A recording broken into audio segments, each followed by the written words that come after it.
462 संबोधित करते हुए कहा, तुम्हारे पुत्र द्वारा प्रदर्शित पराक्रम तथा वीरता आश्चर्यजनक है। स्वर्ग के राजा पर अपनी नाटकीय विजय के कारण आज से मेघनाद इंद्रजीत के रूप में विख्यात होगा। हे राक्षसों के राजा, मैं तुमसे निवेदन करता हूँ कि इंद्र को छोड़ दिया जाए। इसके बदले मैं तुम्हारे पुत्र को एक अतुलनीय वरदान दूंगा। इंद्रजीत चिल्लाया, मैं इंद्र को अमरता के वरदान के विनिमय में ही मुक्त कर सकता हूँ। किंतु ब्रह्मा ने उत्तर दिया, इस प्रकार का पूर्ण अमरता का वरदान किसी भी जीव के लिए संभव नहीं है। अतः हे राजकुमार, तुम कुछ और मांग लो। इंद्रजीत ने कहा, इसके बदले आप मुझे ये सब दें युद्ध के समय, यदि मैं वैदिक रीति के अनुसार यज्ञ में आहुति दूं, तब अग्नि से एक विशाल रथ प्रकट हो। तब, जब तक मैं उस रथ पर बैठा रहूं, तब तक मृत्यु से सुरक्षित रहूं। इस प्रकार, यदि यज्ञ की आहुति तथा मंत्रोच्चारण पूर्ण किए बिना मैं युद्ध में जाऊं, तभी मेरा विनाश संभव हो। कुछ व्यक्ति तप के द्वारा अमरत्व का वरदान प्राप्त करते हैं, किंतु मैंने इसे अपने पराक्रम के प्रदर्शन द्वारा ही प्राप्त कर लिया। ब्रह्मा द्वारा इंद्रजीत को इच्छित वरदान दे देने पर राक्षसों ने इंद्र को मुक्त कर दिया। इस घटना के पश्चात इंद्र विषादग्रस्त हो गए और उनके शरीर की कांति क्षीण हो गई। ब्रह्मा ने उनके पास जाकर पूछा, आपने पूर्व में ऐसा कौन सा जघन्य पाप किया है जिसके कारण आपको अभी कष्ट भोगना पड़ रहा है? इंद्र के उत्तर की प्रतीक्षा किए बिना ब्रह्मा ने एक कथा सुनाई। सृष्टि की रचना के आरंभ में केवल एक ही प्रकार के मनुष्य थे। उनकी शारीरिक रचना में कोई भेद नहीं था। तब विविधता उत्पन्न करने तथा जनसंख्या में वृद्धि करने के लिए मैंने अहल्या नामक प्रथम स्त्री की रचना की। अहल्या अर्थात जो किसी भी प्रकार से कुरूप न हो।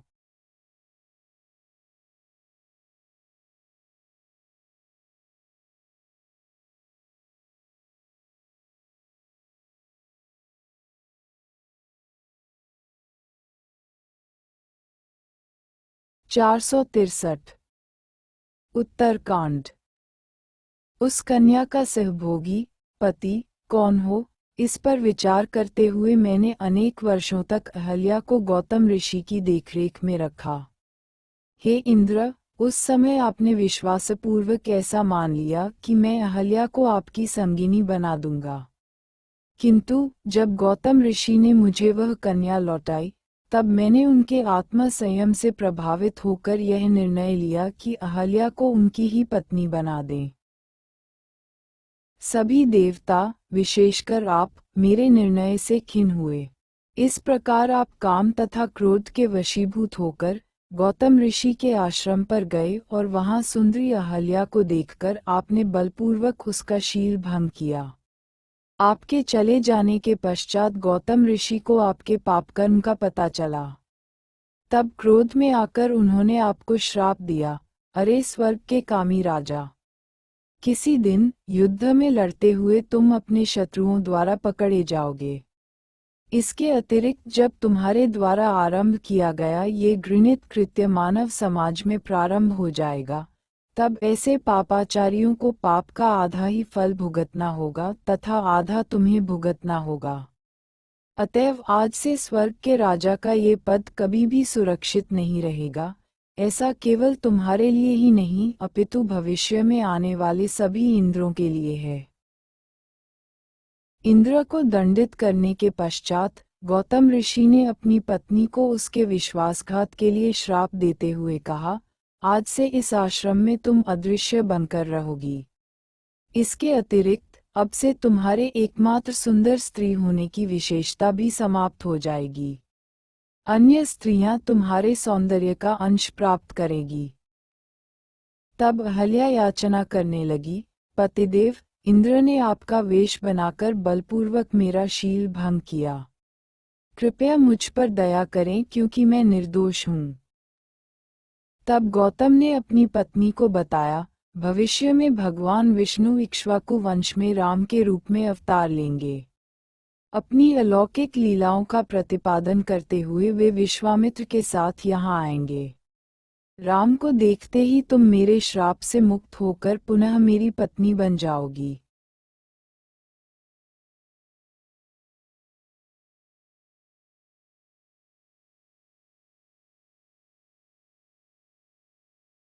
चार सौ चौसठ।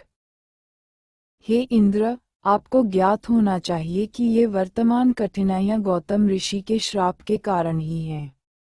श्राप के प्रभाव का प्रतिकार करने के लिए मैं आपको भगवान विष्णु को प्रसन्न करने के लिए यज्ञ करने का परामर्श देता हूँ।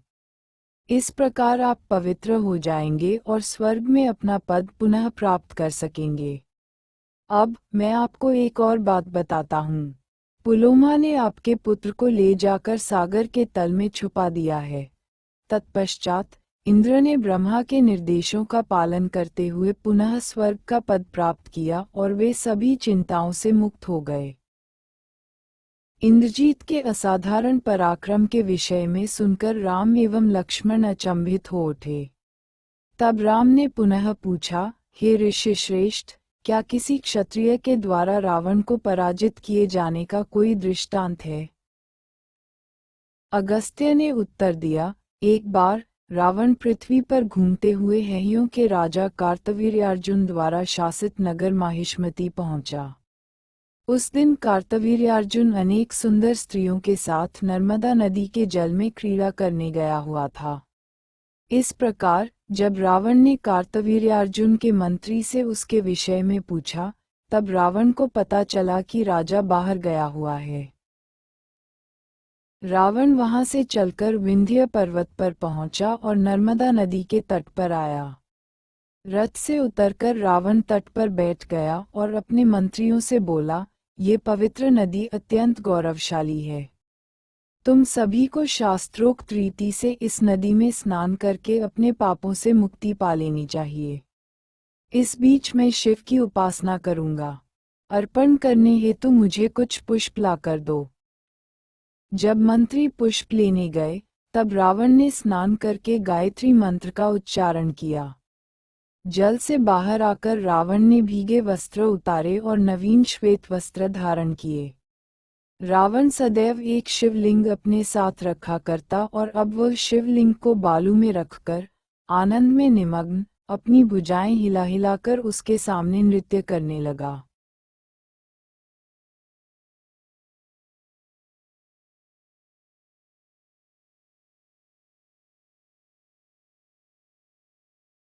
चार सौ पैंसठ। उत्तरकांड। कार्तवीर्यार्जुन कुछ ही दूरी पर जल में अपनी संगिनियों के साथ क्रीड़ा कर रहा था।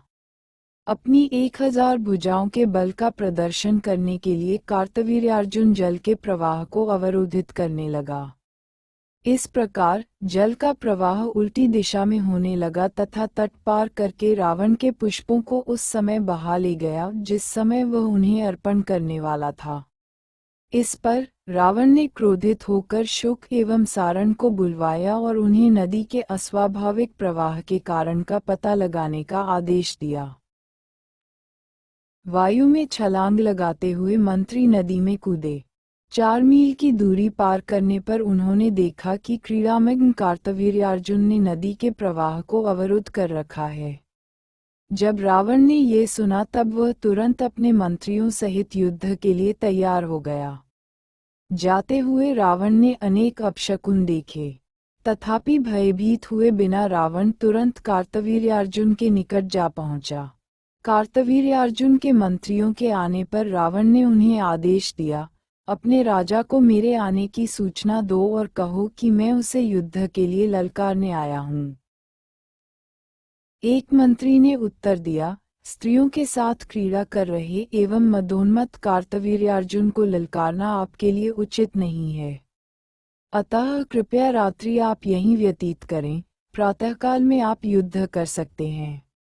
किंतु यदि आप प्रतीक्षा नहीं कर सकते हैं, तब हमारे स्वामी के साथ युद्ध करने से पूर्व आपको हमें पराजित करना होगा। उसकी ललकार का उत्तर देते हुए रावण के मंत्रियों ने तुरंत कार्तवीर्यार्जुन के मंत्रियों का वध कर दिया और उनका भक्षण कर लिया। तब कार्तवीर्यार्जुन की सेना उन आगंतुकों के पास आई, किंतु शीघ्र ही उनका भी सर्वनाश हो गया। शेष सैनिक दौड़कर कार्तवीर्यार्जुन को इस घटना की सूचना देने गए। ये सुनकर कार्तवीर्यार्जुन जल से बाहर आया तथा अपनी गदा उठाकर राक्षसों को भगाने लगा। प्रहस्त ने साहसपूर्वक कार्तवीर्यार्जुन के समक्ष खड़े होकर एक प्रज्वलित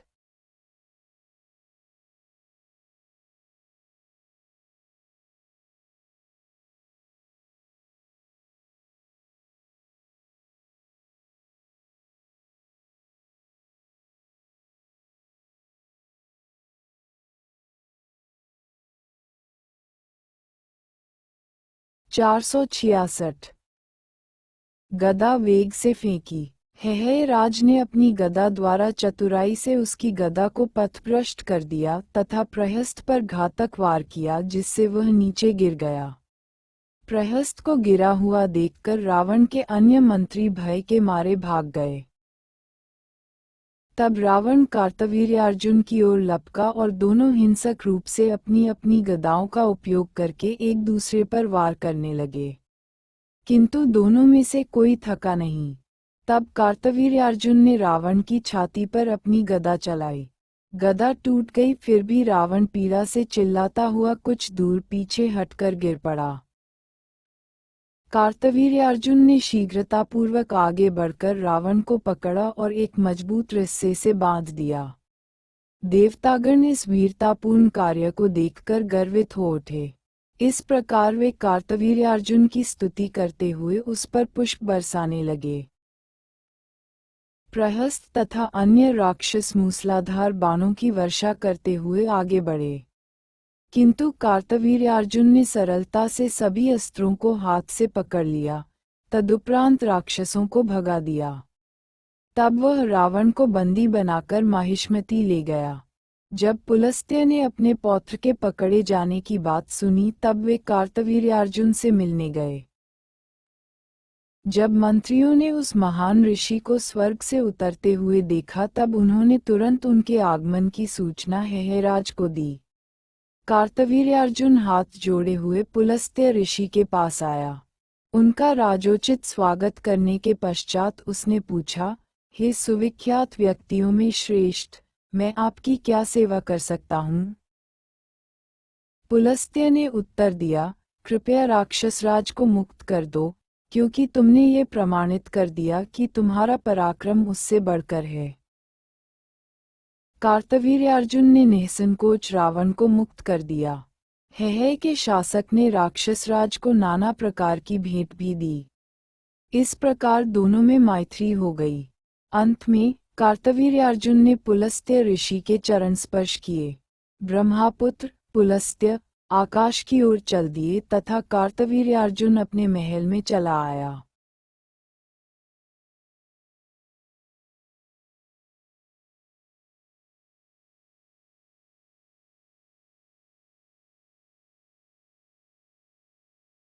(467) उत्तरकांड। यद्यपि रावण अपनी पराजय पर लज्जित था, तथापि पृथ्वी पर विचरण करते हुए क्षत्रियों को पराजित करता रहा। अंत में वह वाली के राज्य किष्किंधा पहुंचा। वाली राजा इंद्र द्वारा भेंट किया हुआ स्वर्ण हार धारण करता था। जब रावण ने युद्ध करने की इच्छा प्रकट की, तब सुषेण, अंगद, सुग्रीव तथा मंत्री तार ने उत्तर दिया, वाली अभी यहाँ पर नहीं है, किंतु शीघ्र ही वह लौट आएगा। हे वीर राक्षस, इन हड्डियों के अंबार को देखो। ये वाली को ललकारने वालों के अवशेष हैं। हम विश्वासपूर्वक कह सकते हैं कि तुम्हारा अंत भी इसी प्रकार होगा। हे राजन, यदि तुम प्रतीक्षा नहीं कर सकते, तो वाली आपको दक्षिणी सागर के तट पर मिल सकता है। तब रावण पुष्पक रथ पर बैठकर दक्षिणी सागर की ओर चल पड़ा। वहां उसने वाली को प्रार्थना में लीन देखा। रावण वानरराज को जीवित पकड़ना चाहता था, इसलिए वह चुपके से धीरे धीरे पीछे की ओर से जाने लगा। किंतु वाली ने आंख के कोने से रावण को देख लिया था।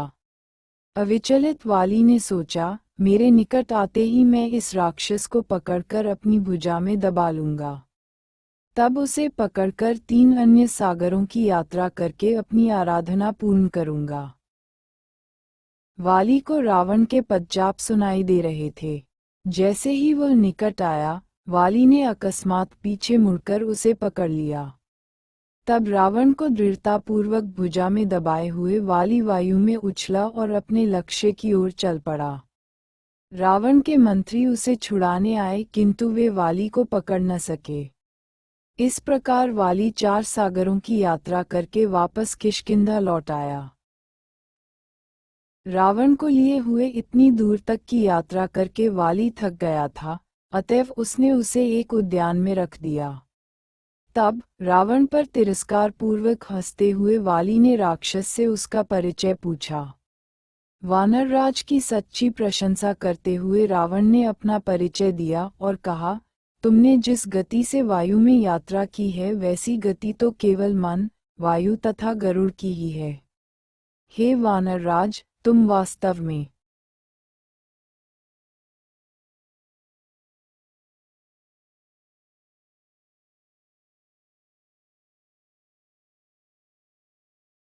468 असाधारण वीर हो, अतएव मैं तुम्हारे साथ मित्रता का संबंध स्थापित करना चाहता हूँ। कृपया मुझे अपने मित्र के रूप में स्वीकार करो। तत्पश्चात अग्नि जलाकर उन दोनों ने मित्रता की औपचारिकता पूर्ण की। फिर रावण तथा वाली ने एक दूसरे का आलिंगन किया। वानर प्रधान वाली के अतिथि के रूप में रावण 1 माह तक किष्किंधा में रहा। ये सुनकर राम बोले, हे ऋषि, निश्चित रूप से रावण तथा वाली पराक्रमी वीर थे, किंतु मेरे विचार से हनुमान उन दोनों से भी बढ़कर है। वस्तुतः हनुमान के कारण ही मैं लंका पर विजय प्राप्त करके सीता को मुक्त करवा पाया। मैं अभिव्यक्त नहीं कर पा रहा कि हनुमान का मैं कितना ऋणी हूँ। हनुमान मेरे सच्चे सेवकों में श्रेष्ठ है। हे मुनिश्रेष्ठ, अब भी मेरे मन में संदेह है जिसका समाधान करने की मैं आपसे याचना करता हूँ। जब वाली तथा सुग्रीव में शत्रुता थी तब हनुमान ने वाली को क्यों पराजित नहीं किया? मुझे लगता है कि हनुमान को अपने पराक्रम का ज्ञान ही नहीं था, अन्यथा वह सुग्रीव को कष्ट पाते हुए कैसे देखता? हे ऋषि श्रेष्ठ, आप गूढ़ सत्य के ज्ञाता हैं। अतएव आप कृपया हनुमान की दिव्य लीलाओं का विस्तार पूर्वक वर्णन करें ताकि मेरी शंका का समाधान हो सके। उस सभा में हनुमान भी उपस्थित थे तथा उस चर्चा को सुन रहे थे। राम के वचन सुनकर उन्हें अत्यंत आनंद की अनुभूति हुई। तब महान मुनि अगस्त्य ने उत्तर दिया, ये सत्य है कि बल, वेग तथा बुद्धि में हनुमान के समतुल्य कोई नहीं है, किंतु उन्हें अपने वास्तविक पराक्रम की स्मृति न रही। इसका कारण बताने के लिए मैं उनके जीवन की कथा सुनाता हूँ। हनुमान मेरु पर्वत पर रहने वाले वानर प्रधान केसरी की पत्नी अंजना के गर्भ से वायु के संसर्ग द्वारा उत्पन्न हुए। शिशु के जन्म के पश्चात अंजना कुछ फल लाने गई। माता की अनुपस्थिति में शिशु भूख से विलाप करने लगा। वह सूर्योदय का समय था।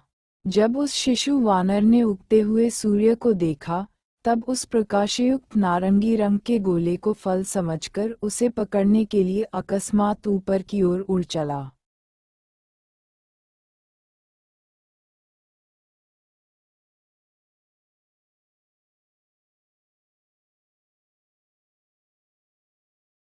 (469) उत्तरकांड। जब देवताओं ने वायुपुत्र को वेग से वायु में जाते हुए देखा, तब वे चकित होकर बोले, मन एवं गरुड़ की भी गति इतनी तीव्र नहीं हो सकती।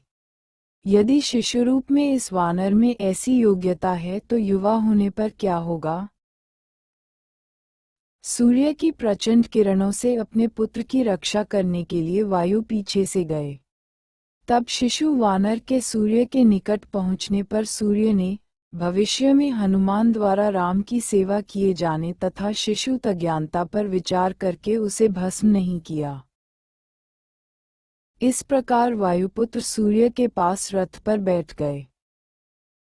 तभी राहु सूर्यदेव पर आक्रमण करने आया।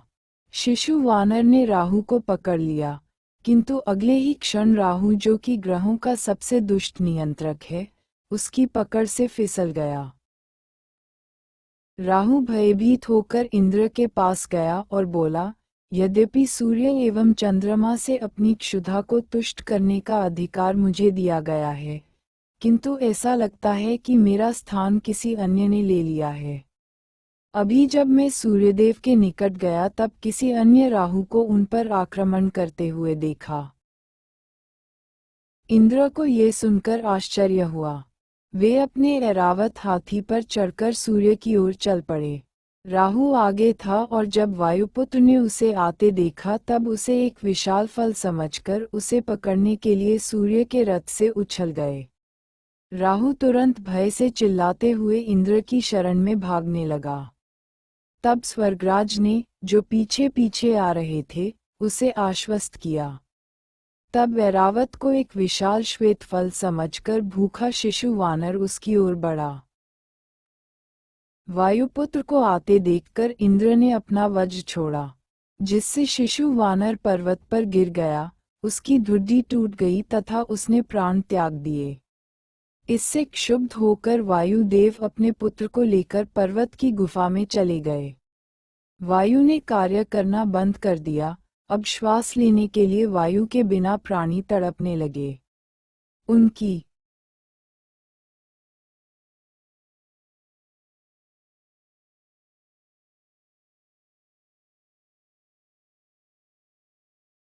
470 आंतों एवं मूत्राशयों में अवरोध उत्पन्न होने लगा। फूले पेट लिए हुए देवताओं ने ब्रह्मा के पास जाकर उन्हें अपनी दशा से अवगत करवाया। ब्रह्मा ने बताया, हे देवगण, आप सभी वायुदेव के क्रोध के कारण पीड़ित हैं। वायुदेव के महत्व को समझने का प्रयास करें। यद्यपि उनका कोई भौतिक शरीर नहीं है, तथापि वे सभी जीवों में सक्रिय हैं। वस्तुतः वायु के बिना भौतिक शरीर एक काष्ठ के लड्ढे से अधिक कुछ भी नहीं है। अतः मेरा परामर्श है कि हम सभी समूचे विश्व के कल्याण के लिए वायु को जाकर शांत करें। ब्रह्मा देवताओं सहित वायुदेव की गुफा में पहुंचे। वायुदेव अपने पुत्र की मृत्यु से संतप्त थे, जिसका शरीर अब भी उनकी बाहों में था। वायुदेव के प्रणाम करने के पश्चात ब्रह्मा ने प्रेमपूर्वक अपना हाथ वानर शिशु के सिर पर रखा, जिससे वह तुरंत ही जीवित हो गया। अपने पुत्र को पुनः प्राप्त करने के पश्चात वायु ने पुनः सभी प्राणियों में संचार प्रारंभ कर दिया। सभी प्राणी आनंदित हो उठे। ब्रह्मा ने वहां एकत्रित हुए देवताओं से कहा, भविष्य में ये शिशु आप सभी के कल्याण के लिए कार्य करने वाला है। अतएव आप सभी इसे आशीर्वाद दें। ब्रह्मा के आदेश पर इंद्र ने कमल पुष्प का अपना हार उतार करके हनुमान के गले में पहना दिया। इंद्र ने कहा, अपनी टूटी हुई धुड्डी के कारण ये शिशु आज से हनुमान के नाम से जाना जाएगा। अब से यह मेरे वज्र के प्रभाव से मुक्त हो जाएगा, अतः उसे मेरे वज्रपात से भयभीत होने की आवश्यकता नहीं है। सूर्यदेव ने कहा, मैं अपनी प्रभा का 1% अंश हनुमान को प्रदान करता हूँ। मैं उसे शास्त्रों के पूर्ण ज्ञान तथा वक्तृत्व कला का वरदान देता हूँ। तब यमराज ने कहा, मेरे मृत्युदंड से उत्पन्न कोई भी रोग हनुमान को नहीं होगा।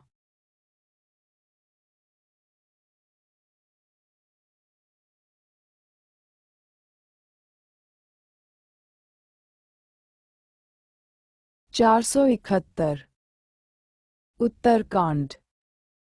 कुबेर ने कहा, हनुमान सदैव मेरी गदा से सुरक्षित रहें तथा उन्हें युद्ध में कभी थकान नहीं हो। शिव ने कहा, मेरे द्वारा अथवा मेरे किसी भी अस्त्र द्वारा हनुमान का वध न हो।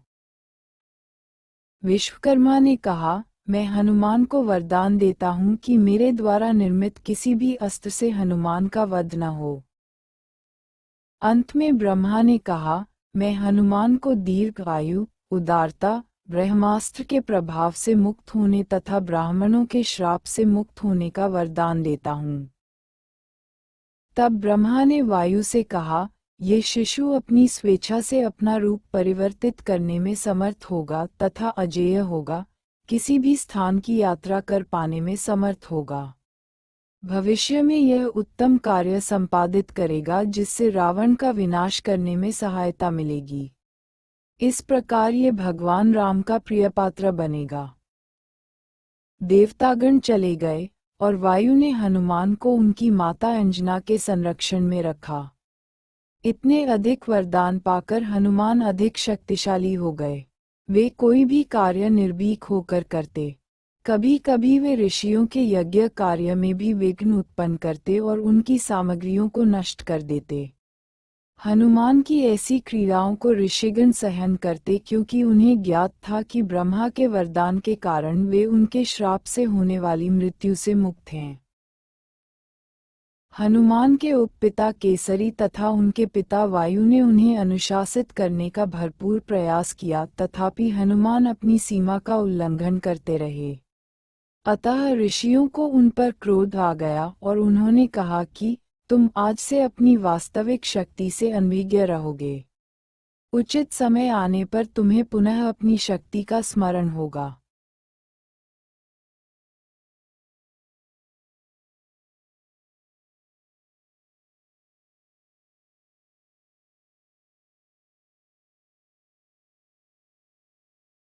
रामायण 472। तत्पश्चात हनुमान शांतचित्त होकर वन वन घूमने लगे।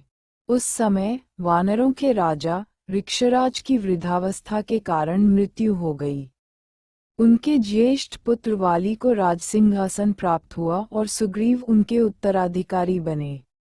बाल्यावस्था से ही हनुमान और सुग्रीव अच्छे मित्र थे, किंतु जब उन दोनों भाइयों में शत्रुता हुई तब हनुमान को अपनी वास्तविक शक्ति का ज्ञान नहीं था, अतएव उन्होंने वाली से युद्ध करने में सुग्रीव की सहायता नहीं की। अपनी महान शक्ति से अनभिज्ञ होने के कारण हनुमान को ज्ञान की वृद्धि में अधिक रुचि होने लगी। वेदों का संपूर्ण ज्ञान प्राप्त करने के लिए वे सूर्योदय स्थल से लेकर सूर्यास्त होने के स्थान तक सूर्यदेव का अनुसरण करते।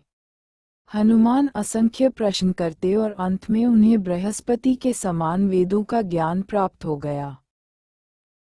इस प्रकार से अगस्त्य मुनि ने हनुमान की गौरव गाथा सुनाई। राम, लक्ष्मण तथा वानर प्रधान उसे सुनकर चकित तथा प्रसन्न हुए।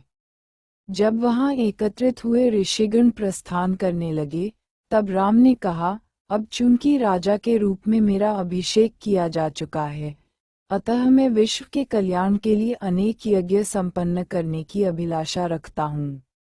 मैं चाहता हूँ कि यज्ञों का संपादन आप सभी के निरीक्षण में हो। प्रसन्नतापूर्वक अपनी सहमति देकर ऋषिगण चले गए। अगले दिन प्रातःकाल भाट राम का यशोगान करने लगे, जिसकी ध्वनि से राम जागे और स्नान करके यज्ञ करने बैठे। तत्पश्चात राम महल के मंदिर में गए और वहां से राजगृह में आए। अपने राजसिंहासन पर आसीन तथा अपने मंत्रियों, सेवकों और 20 वानर प्रधानों से घिरे राम आदर्श रूप से शासन करते। राम के राज्याभिषेक उत्सव में सम्मिलित होने के लिए अयोध्या आने वाले महान राजाओं में से राजा जनक भी थे। कुछ समय बीतने पर राम उनसे जाकर बोले, हे पिताश्री, अब आपको अपने राज्य विदेह लौट जाना चाहिए, अन्यथा राज्य उपेक्षित